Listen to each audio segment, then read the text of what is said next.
¿Qué tal amigos? Soy el Dr. Gimarés y estaremos hablando sobre temas relacionados con la existencia de Dios. No olviden dar el like y suscribirse a nuestro canal. Sin más preámbulo, iniciemos. ¿Qué tal amigos? Nuevamente soy su amigo y servidor Dr. Gimarés y en esta ocasión estaremos hablando sobre el perdón.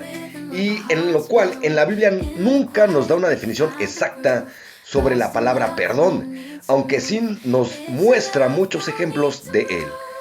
El más grande de todos los ejemplos es el perdón de Dios. Si bien el siguiente pasaje no utiliza la palabra perdonar, describe perfectamente el concepto del perdón de Dios. En el Salmo 103, del versículo 8 al 12, nos dice: misericordioso y clemente es el Señor, lento para la ira y grande en misericordia. No contenderá para siempre, ni para siempre guardará el enojo. No ha hecho con nosotros conforme a nuestras iniquidades, sí, no nos ha pagado conforme a nuestros pecados. Porque, como la altura de los cielos sobre la tierra, engrandeció su misericordia sobre los que le temen. Cuánto está lejos el oriente del occidente, hizo alejar de nosotros nuestras rebeliones. Es importante señalar que el perdón se aplica en el ámbito del pecado. En la mayoría de los pasajes de la Biblia que contienen la palabra perdón o perdonar, se menciona el pecado. Los siguientes son ejemplos típicos. En Génesis 50:17 nos dice: te ruego que perdones ahora la maldad de tus hermanos y su pecado, porque mal te trataron. Por tanto, ahora te rogamos que perdones la maldad de los siervos del Dios de tu Padre. Y en Éxodo 32, versículo 32, nos dice que perdones ahora su pecado. En Levítico 4, versículo 35 nos declara: le hará el sacerdote expiación de su pecado que habrá cometido y será perdonado. En Primera de Samuel 25, versículo 28 nos dice: y yo te ruego que perdones a tu sierva esta ofensa. En Mateo 12, versículo 31 nos dice: por tanto os digo, todo pecado y blasfemia será perdonado a los hombres, mas la blasfemia contra el Espíritu no le será perdonada.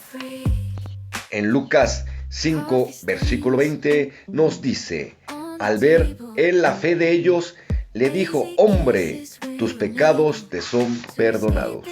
Y por lo tanto, encontramos que para que una persona encuentre el verdadero perdón, debe admitir el pecado. Esto se llama confesión. Si una persona trata de hacer pasar el pecado como un simple error, una falla humana o un despiste momentáneo, o simplemente niega el pecado por completo, esto constituye un obstáculo para el perdón. En Primera de Juan 1, del 8 al 10 nos dice: si decimos que no tenemos pecado, nos engañamos a nosotros mismos y la verdad no está en nosotros. Si confesamos nuestros pecados, Él es fiel y justo para perdonar nuestros pecados y limpiarnos de toda maldad. Si decimos que no hemos pecado, le hacemos a Él mentiroso y su palabra no está en nosotros. Por lo tanto, Dios perdona el pecado, pero esto no significa que simplemente mire hacia otro lado, o haga que no pasó, o lo esconda bajo la alfombra.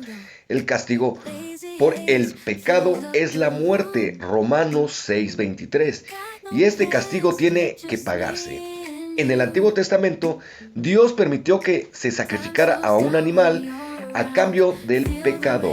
En Levítico 5:15 al 16 dice: cuando alguna persona cometiera falta y pecare por yerro en las cosas santas del Señor, traerá por su culpa al Señor un carnero sin defecto de los rebaños, conforme a tu estimación en ciclos de plata del ciclo del santuario, en ofrenda por el pecado, y pagará lo que hubiere defraudado de las cosas santas, y añadirá a ello la quinta parte.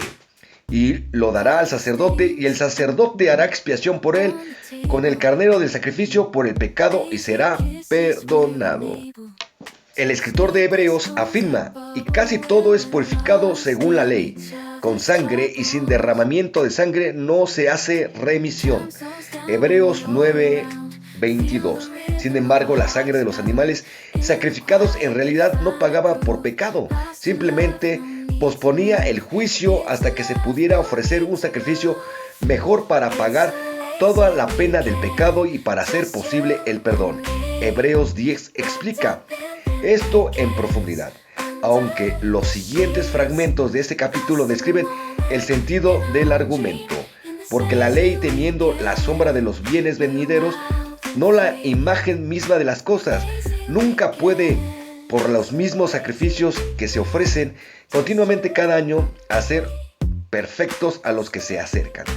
De otra manera, cesarían de ofrecerse por los que tributan este culto limpios una vez.